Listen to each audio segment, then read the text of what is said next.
Okay. Hello. This is Matgen110. We're looking at chapter 6 notes. We're going to do 6.1.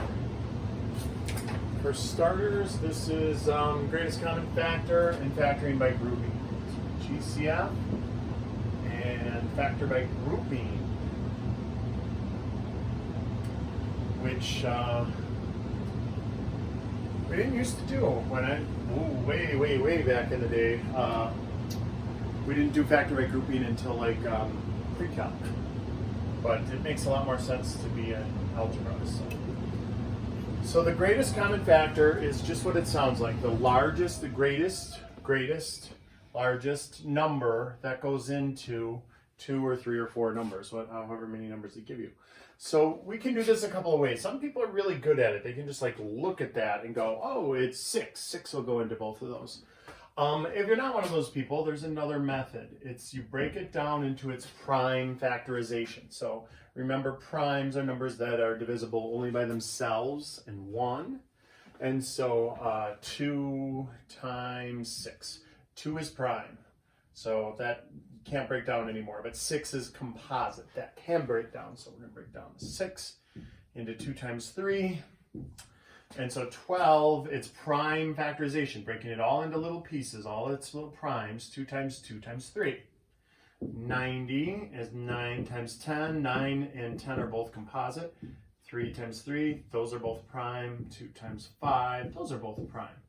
So 90 is 2 times 3 times 3 times 5. All right. And so when we want the greatest common factor, the largest number that goes into 90, that also goes into 12, what you do is you look for common numbers they both have in there, both factors. So look, they both have a 2. So we'll take a 2. They both have a 3. We'll take a 3. And that's it. This has another 2, but this one doesn't. This has another 3, but that one doesn't. And this one doesn't have a 5, and that one does. So that is it. The GCF, the largest number that goes into 12, that also goes into 90, is 6. It is its greatest common factor. All right. Let's take a look at number 2, 24a to the 3rd b, and 36a to the 4th b. So if we take 24 and we bust that down into 2 times 12, 2 times 6, 2 times 3. And now I've had students say, oh no, I use 6 and 4. You're going to still get the same 2 times 2 times 2 times 3. It doesn't matter what route you take. All right? So here, let's separate that. So 24a to the 3rd b looks like this for primes. 2 times 2 times 2 times 3 times b. 36, that's 6 times 6, 2 times 3, 2 times 3. So 36a4b looks like this. 2 times 2 times 3 times 3. And then 4 a's, 1, 2, 3, 4 a's, and a b. So when we look at that prime factorization, we're looking for what they have in common to find the greatest common factor. We only want what they both have. So look, they both have a 2. Both have another 2. They both have a 3. And now we can gaggle these together. They both have 3 A's. So A, we'll call it A to the 3rd. And they both have a B. And so the greatest common factor is 4 times 3 is 12a3b. Now, there is a shortcut. You don't have to. Now, some of you might have looked at 24 and 36 and said 12. You just knew it was 12. 12 is the largest number that will go into both of those. And so you could have did that without all this work. That's fine. But the a to the third and a to the fourth, you're always going to end up with the greatest common factor. You're always going to end up taking the lower of the two powers. This has a third power, this has a fourth power. Remember, they both have to have it. So you're always going to be limited by the lower of the two exponents. All right, and then b, they both have a b, so that's just one b. All right, so that's 1 and 2. Let's look at 3, and then we'll start into factoring stuff.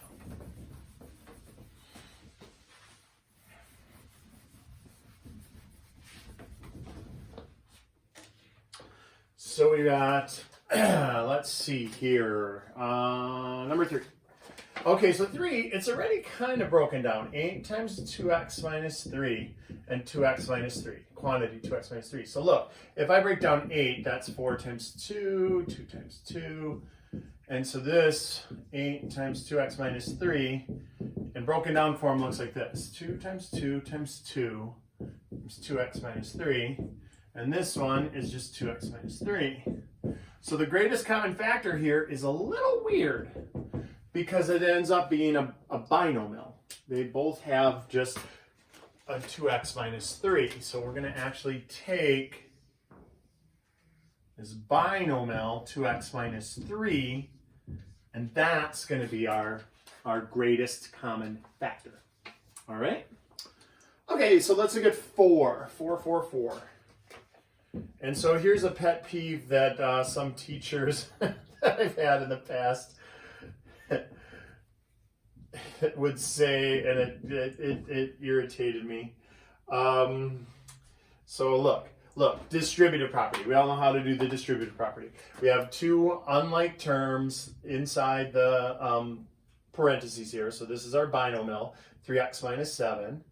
And then I have a 4 out front with nothing in between it. When there's nothing in between it, that means multiply. So you take 4 times this and 4 times that, and you get 12x minus 28. Distributive property, right? So when we factor, we're kind of doing the distributive property, but in reverse. And so I've had teachers in the past say it's just doing the distributive property in reverse. And that word just is what kind of ticked me off about the whole deal. Because that's like saying, oh, just drive your car in reverse on the expressway. It's just going backwards instead of forwards. Well, it's not as easy. Your car isn't designed to go backwards 70 miles an hour. So same thing here. It is mathematically the opposite. So I'm fine with them saying, look, factoring out the greatest common factor is the opposite of doing the distributive property, the mathematical reverse property. That's fine, but saying just makes it sound like it's just as easy. This was easy peasy. We just did 4 times 3x and 4 times 7, and we were done. Here, it's a little more difficult because you have different steps. There's a couple of added steps. First, you have to look at 12x and 28 and find the GCF. That is 4.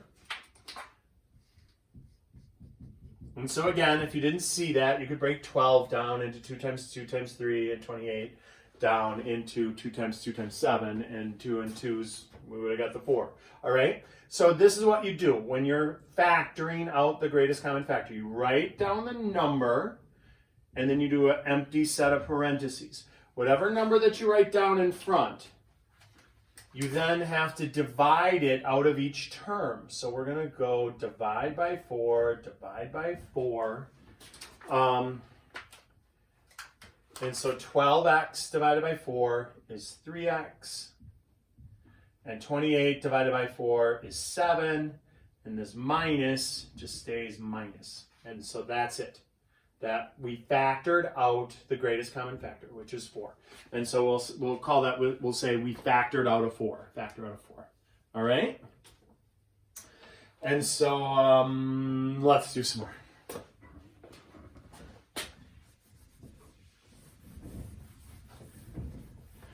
So we're going to factor out the GCF for number 5. We've got 6x minus 14. Number 6, we've got 14. what do we have there? 14f to the third plus 21f squared plus 28f. All right. And then number 7, we have a cubed plus 2bc. Okay, so let's do this one first. 6x and 14, the GCF. The GCF there is 2. Hopefully that did kind of jump out at you. So we put that 2 down. We do an empty set of parentheses, and then whatever you write down out front, the GCF is what you write out front of the parentheses, you write that underneath each term. And then in the old Star Wars, in episode 4, there's a part where Darth Vader says, we'll have to destroy them ship to ship. And I always think of that line when we're doing it, because it's term by term. So when you put that 2 there, and then we divide it each term. So now look, this ends up 3x minus 7. And we factored out the 2. We factored out the greatest common factor. Let's take a look at this. 14f3, 21f2, 28f. So some of you could probably just look at that and go, oh, I got it. The GCF is 7f. If that didn't just jump out at you, let's do a little work up here. We can do 14f3 is 2 times 7 times f. 21f squared is 3 times 7 times f. And 28f is 2 times 2 times 7 times f. And so then if we're looking for the GCF, the greatest common factor, they all have to have it. So they all have a 7 and they all have an f. And so that was the 7f. If you just looked at it and said, oh yeah, I knew it was 7f right away, that's fine. You don't have to show this work if you can just do it in your head. All right, so we write down the 7f, we do a big old empty set of parentheses, and then whatever you write down here, we put it underneath each term. So now we reduce it term by term. We'll have to destroy it ship by ship. So 2f squared plus, what does that reduce to? 3f and plus 4. The f's cancel off, and 28 divided by 7 is 4. And that's it. So you've got this out front, 7f, the greatest common factor, and then it's times this trinomial. You cannot add these because that has a second power, that doesn't have, that's got a first power, and that's got no f on it at all. So those are unlike terms. In order to be like terms, it has to be the same variable with the exact same exponent, all right? So that's it. It's factored. We factored out an f. This one, oh no, what do we do if they don't have anything in common? Well, everything has something in common. The default greatest common factor is 1. 1 will go into everything no matter what. So if they're relatively prime, meaning prime relative to one another, you can always factor out a 1. And so we get a to the third plus 2bc. And that's that. All right. So let's look at page 2. Factoring.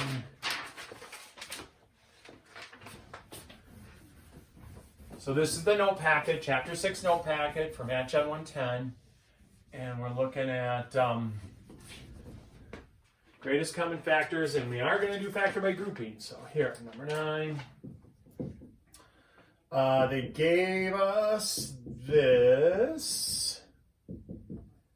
And then they said, hey, factor out negative 3g.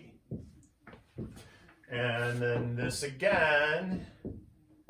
And they said, hey, factor out positive 3g. So let's take a look at what happens. Well, if I factor out a negative 3g here, that means I put a negative 3g underneath each one, each term, and then I reduce it. So look at, oh no, we get g to the third. A negative divided by a negative is a positive 1. You can put the 1 there if you want, not if you're doing online. Remember, if you're doing on the online, they hate the 1. For my tests or quizzes, or well, now I guess we're down to just tests. I don't care if you put the 1 there or not. It's there whether you write it there or not. All right, a -6 divided by -3 is +2. And then g squared divided by g is g. And then +9 divided by -3 is -3. And then the g's just cancel. All right? So let's see here. +3g, 3g, 3g. So what's going on here? We've got a negative divided by a positive. So that ends up negative g3. That ends up negative 2g. And that ends up +3. The g's just cancel. All right? And now if we look at these answers, this one inside is exactly the opposite from that one. And that totally makes sense because we factored out a -3. So the signs all changed from negatives to positives and positives to negatives. And we factored out just a +3g, so the signs remained the same, negative, negative, positive. All right? So that's going to become a thing when we do factor by grouping. When we do factor by grouping, we have to sometimes finagle it where we factor out the opposite of the greatest common factor.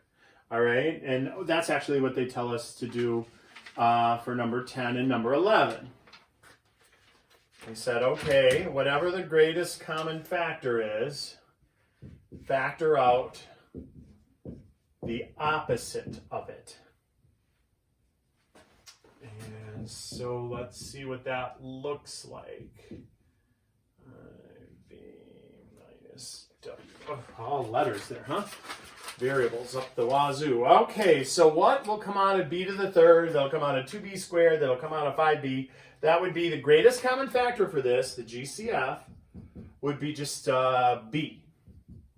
But they want me to factor out the opposite of the greatest common factor. So we're going to factor out a negative b. Do a big old empty set of parentheses. We write down what we're factoring out up front. We put it underneath each term. And now we reduce it term by term. So a -1 divided by -1 is +1. That's b squared. One of the b's cancel. A negative divided by negative is a +2. B squared over b is just b. And then a +5 divided by a -1 is -5. And the b's just cancel. And that's it. So this one, they have nothing. It's -2u, 5v, and w. And so the greatest common factor for that one is 1. That's always the default. But they want me to do the opposite of the greatest common factor, so we're going to factor out a -1. So divide that by -1, that by -1, that by -1. And when I divide or multiply by a -1, all it does is change the sign. So that becomes +2u, that becomes -5v, and that becomes +1w. And again, if you want to put the 1 there on a test, that's fine, but on the online, don't do that. They kind of hate that. All right. So now, what if, and this always feels a little bit like a magic trick for you aspiring magicians out there. So for our next trick here, number 12, we are going to factor out the greatest common factor, which is going to be an actual binomial. So a binomial. And so let's take a look at that. What's the GCF here? Well, the GCF, 7 and 6y don't have anything. 6 breaks down into 2 times 3, and so there's nothing in common there. But this is an x squared plus 1, and this has an x squared plus 1. So that's my GCF. My GCF is actually a binomial. And since that's the GCF, we can factor that out front. Let's pull that out front. X squared plus 1, and then we'll do an empty set of parentheses. And then how did we fill the parentheses before? Well, whatever we wrote out front, we put it underneath each term. There's 2 terms here. So we got x squared plus 1 under there, x squared plus 1 under there.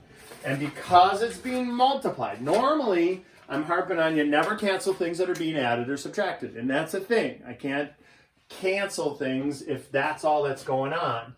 But this is 7 times this quantity over the exact same quantity. This is 6y times this quantity over the exact same quantity. And so since it's in parentheses and being multiplied here, I can actually cancel it as long as what's inside is exactly the same. And it is. So 7 times that over 1 times that, those cancel. That's just 7 over 1. Minus is still right there. X squared plus 1, x squared plus 1. Those cancel, and I end up with 6y. Now, the question always comes up when we're doing these problems. Can I write this one first? Can I say 7 minus 6y times quantity x squared plus 1? You absolutely can. Order doesn't matter when you're multiplying. All right? If I take 3 times 5, that's the same as 5 times 3. Let's look at 13. Oh, geez. Case of the dropsies here today. 3c times w squared minus 5 plus w squared minus 5. And so again, let's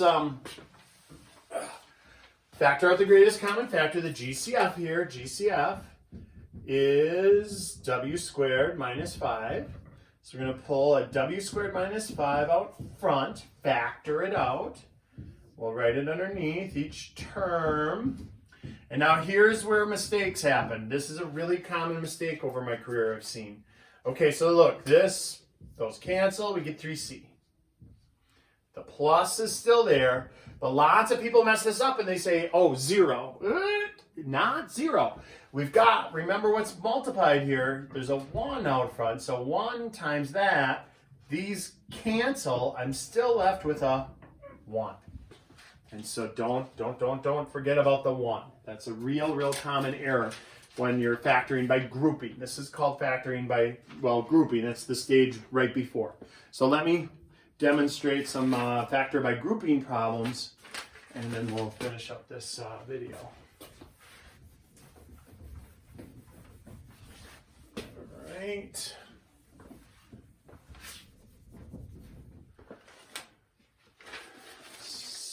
So we have number 14, 3a minus 6b plus 2a squared minus 4ab. There's 1, 2, 3, 4 terms here. And we want to factor. We're going to do factor by grouping. So what we do is basically, it's just, it looks complicated when you look at it at the end, but it's really not that bad. It's factoring once, twice, 3 times. You're doing factor out the greatest common factor 3 times. So let's take a look. We've got, what can we factor out of 3a? What's the GCF between 3a and 6b? So that would be, GCF there would be 3. So I'll factor a 3 out. I'll put the 3 down. I'll do an empty set of parentheses. I'll divide this by 3, divide this by 3, and then I'll end up with a minus 2b. Plus is still there. That plus is still there. What can I factor out of 2a squared that I can also factor out of 4ab? The GCF there is 2a. So we factor out a 2a, we write that down, we do an empty set of parentheses. Whatever you write down in front, it goes underneath each term, and then you reduce it term by term. So 2a squared over 2a, the 2's cancel, a squared on top, a on bottom, one of them cancels out, so just a to the first. Minus is still there, just like the minus is still there. 4 divided by 2 is 2. The a's cancel. B. 2b. Or not 2b. So now look. Take a step back. We've got 2 terms. This is being multiplied by a minus 2b. This is being multiplied by a minus 2b. And that's our GCF. And so that's how we end the problem, by factoring out a minus 2b. And then what's left inside? Well, I don't know. Let's see. There's 2b, there's 2b. And we cancel that. So we got 3 left. We cancel that. We got 2a left. And that plus comes down. Don't forget that. That's often overlooked too. 30 years of teaching algebra, lots of people forget about that plus sign. All right, let's do another. That was so much fun. Number 15. And so here, we'll do this one a little faster. 6x squared minus 4x minus 15x plus 10. So the GCF there is 2x. I write it down out front. Divide that by 2x, divide that by 2x. 3x minus 2. Ooh, this is tougher because now look, there's a minus 15x plus 10. And we know the GCF there. The GCF there is 5. But I don't want to factor out a 5, because if I factor out a 5, I'm going to end up with negative 3x plus 2, and that won't match this. We want it to match. We want our binomials to match, like how those match. And so what we're going to factor out there is going to be a negative 5. And then an empty set of parentheses. So we're going to put a negative 5 there, a negative 5 there. Now, sometimes students like to do the plus negative thing. That's fine. You could do it that way also. So let's see. We got a negative divided by negative is now a positive 3x. And a positive divided by negative is a negative 2. So check it out. 3x minus 2, 3x minus 2, exactly the same thing. We can factor that out as our GCF. And then we're going to be left with 2x minus 5. And the reason we're left with what's out in front there, because remember, we're dividing it term by term by whatever we wrote out front. And so those cancel. And so that's also a common question that comes up. Students are like, hey, what happened to the other one? You had 2 of them and now you only have 1. Well, look, the same thing that happened here. Look, I pulled out a 3 here. I factored out a 3. And so then the 3 ended up underneath there and underneath there. I divided both of them by 3. So it's only once here, and you know, there were 2 3s there. This was 3 times a and 3 times 2. That just became a 2, and that 3 became a 1. Same thing is happening. It's just happening with a binomial. So it's a little harder to see. All right? A little more abstract. Okay, so let's do 16, 17, and 18.